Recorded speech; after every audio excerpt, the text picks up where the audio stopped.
తిరువూరులో YCP ఇసుక mafia రెచ్చిపోతుంది. Tiruvuru నియోజకవర్గం ముఖ్య నేతతో కలిసి వైసీపీ నేతలు ఇసుక దోపిడీకి దిగారు. ఇసుక మాఫియాకు వైసీపీ నేత దేవినేని అవినాష్ వత్తాసు పలుకుతున్నట్లు ఆరోపణలు వినిపిస్తున్నాయి. ఇసుక అక్రమ రవాణా చేస్తూ పోలీసులకు చిక్కిన వైసీపీ నేతను విడిచిపెట్టాలంటూ పోలీసులపై దేవినేని అవినాష్ ఒత్తిడి చేస్తున్నట్టు తెలుస్తోంది.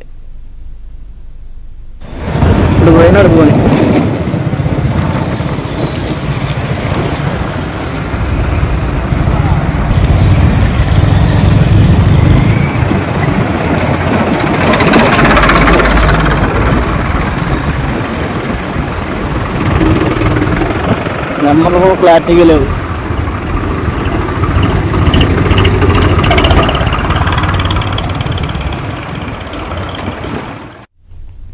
తిరువూరులో వైసీపీ ఇసుక మాఫియా రెచ్చిపోతుంది. తిరువూరు నియోజకవర్గ ముఖ్య నేతతో కలిసి వైసీపీ నేతలు ఇసుక దోపిడీకి దిగారు.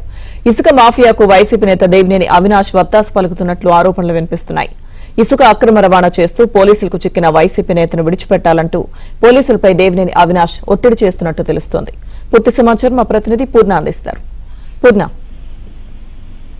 లక్ష్మీదుర్గ ఏకొండూరు మండలంలో అక్రమ ఇసుక మాఫియా రెచ్చిపోతుందని చెప్పొస్తూ వారందరూ కూడా వ్యవసాయ కాంగ్రెస్ పార్టీ చెందిన నేతలుగా కూడా మొత్తం కూడా పోలీసులు అయితే గుర్తించడం కూడా జరిగింది. ఏదైతే ప్రధానంగా చూస్తే కనుక తిరువూరులో ముఖ్యమైన నేత అన్ని కూడా జరుగుతున్నట్టు కూడా తెలుస్తుంది. ప్రధానంగా చూస్తే కనుక ఆంధ్ర నుంచి తెలంగాణకు గత కొన్ని రోజులుగా దాదాపు ఒక 6 నెలల నుంచి ఈ అక్రమ ఇసుక రవాణా జరుగుతుందని కూడా పోలీసులు గుర్తించారు. మొత్తం దాదాపు ఒక 4 ట్రాక్టర్లే పోలీసులు సీజ్ చేయడం కూడా జరిగింది. మొత్తం కూడా ఒక్కో ట్రాక్టర్ ఇసుక దాదాపు 7,000 రూపాయలు చేసి అమ్ముతున్నారు. అయితే ఏదైతే పట్టుకున్న ట్రాక్టర్లని వెంటనే విడిచిపెట్టాలంటూ కూడా వైసీపీ నేతలు పోలీసులు ఒత్తిడి తీసుకొస్తున్నట్టు కూడా తెలుస్తుంది.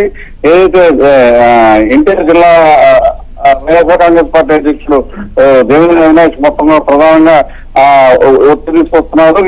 ఎవరైనా అయితే పట్టుకున్నారో వాళ్ళని వెంటనే విడిచిపెట్టాలంటూ కూడా మొత్తం కూడా పోలీసుల పైన ఒత్తిడి తీసుకొస్తున్నట్టు కూడా తెలుస్తుంది. అదే పోలీసులు మాత్రం అక్రమ ఇసుక పట్ల మేము కఠినంగా వ్యవహరిస్తాము, అప్పుడు ఆంధ్ర నుంచి తెలంగాణ అక్రమంగా తరలించడం చాలా చట్టవిరుద్ధం అని చెప్పి కూడా మొత్తం కూడా పోలీసులు అయితే చెప్తున్నారు.